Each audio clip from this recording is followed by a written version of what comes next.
Following the allegations yesterday, I saw an affidavit from a convicted felon who was hell-bent on destroying and pilfering on the resource of the state and of South Africans. I stopped him on his tracks. I just want to make that very clear right at the beginning. I stopped him on his tracks by refusing the requests that he was advancing to us as National Treasury at the time. I want to set the record straight. I met Mr. Matodzi several times with my colleagues and many other individuals in the room. And every time I said to him, no further investments with municipalities in South Africa, as per the August 2017 instruction note and the circular that we issued to municipalities. He conveniently forgets, with all of the meetings we had with the VBS management, at the Treasury building, with the PIC in the room, in other meetings that we had, including the Reserve Bank, where we made it clear to him that you cannot continue to invest in municipalities or continue to take deposits from municipalities. It was very clear from us. We were so concerned about the actions of VBS that I filed statements and affidavits with the Hawks dating from around 2017. In terms of the regulations governing deposits of municipalities, it's very clear. Municipalities cannot deposit with institutions that are not regulated as per the Banks Act. It's very clear. Now, VBS was a mutual bank. We made it clear that that's illegal.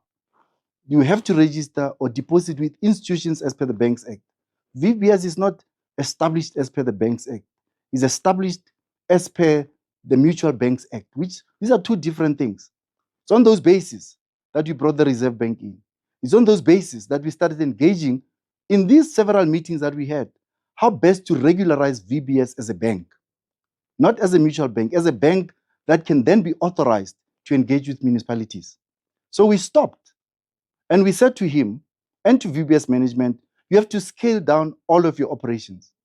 You have to stop taking deposits whilst we want to regularize your bank as a bank established as per the Banks Act. Now, that didn't materialize. Later on, we found that it was worse than we thought, because as we now know, years later, that actually this was a scam that was aimed at defrauding South Africans. We did not know this in 2017. We engaged, but it came out much later that VBS is not what we all thought it to be. We thought it's a bank that must be supported at the time. We thought it's a black bank that should have been supported and uplifted out of its status. But less did we know. Together, when I say we, I mean ourselves, National Treasury, and the Reserve Bank at the time. And that's why we were hell-bent on ensuring that we engage with them to wanting to regularize them as per the Banks Act. Our circular was very clear that you cannot, as a municipality, continue to take deposits because it's illegal, it's in contravention with the municipal finance management regulations, and we were sure as to what we were doing. So the best way was then to assist them to regularize their arrangements. And that's why we met. And that's why we said no every single time in all of those many meetings that we had with them. We said, no, you cannot until such day that you are regulated as per the Banks Act and that you are a bank registered as such and not as a mutual bank, as that was in contravention of the municipal finance regulations. I categorically deny I've never taken any money from anybody.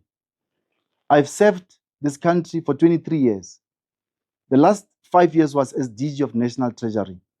My record is very clear in terms of how I ran the department and how I conducted business during my tenure as DG and during my tenure as a public servant over the last 23 years. I've always been a proud public servant. I'm proud of my clean record over 23 years. I've served with honesty, loyalty, distinction, and with all the humility in the way I conducted my business as a public servant and as a DG of the National Treasury of South Africa. I will not be tried by corrupt individuals and all of those who've got a corrupt and hidden agenda.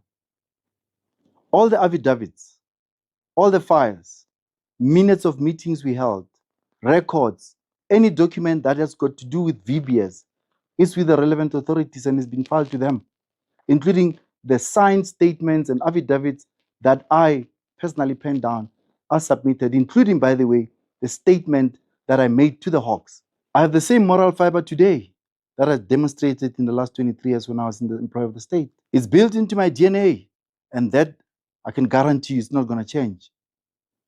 I'm still the same person today as I was then. I will not allow anybody to tarnish my name. The same moral values that I had is the same one that I'm continuing to conduct myself every day of my life in all of my dealings. In conclusion, I want to reiterate, I'm the one who stopped VBS on their tracks in pilfering any further. I thank you.